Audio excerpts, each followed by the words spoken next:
So good day everyone and welcome to cybernurse.com, and I am Prince Rosam Ramos, and together with my team, we are going to teach you the reliable and effective tools that is used in the healthcare system by the nurses.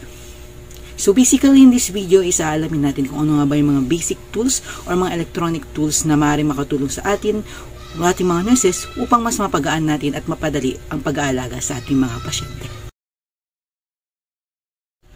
So let's first start sa electronic health records. So electronic health records are digital versions of a patient's birth chart. So ito yung bagong version kung saan makikita natin yung mga medical records ng ating pasyente.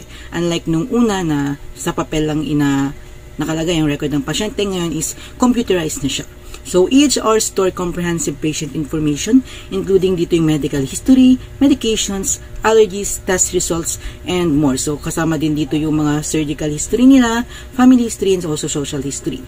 So they enable healthcare providers to access and update patient data, leading to a better coordination and communication among healthcare teams. So sa pamamagitan ng EHR, mas mabilis nating nalalaman kung ano yung information or vital information ng ating pasyente. So just one type sa ating computer and lalabas na yung basic information ng ating patient. Kaya lang be aware sa data privacy, since computerized siya, madali siyang ma-breach ang privacy. Kaya be aware lang.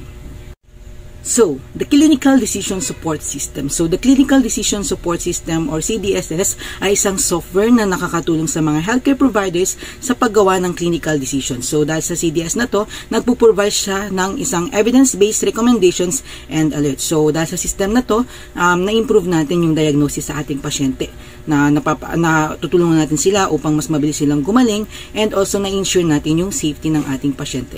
So, basically, itong CDSS ay isang support system para mas magawa natin ng tama yung trabaho natin as a nurse.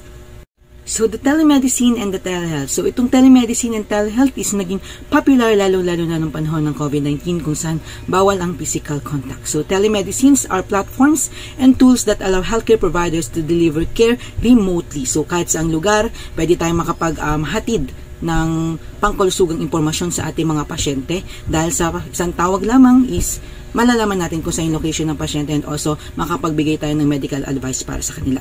So, isa itong convenient para sa ating mga healthcare providers and also sa mga pasyente. So, for example, is hindi kayang maglakad ni pasyente, pwede silang tumawag sa specific na number ng hospital sa pamamagitan ng telemedicine, is malalaman natin yung pwedeng diagnosis and also kung anong pwedeng treatment sa ating pasyente.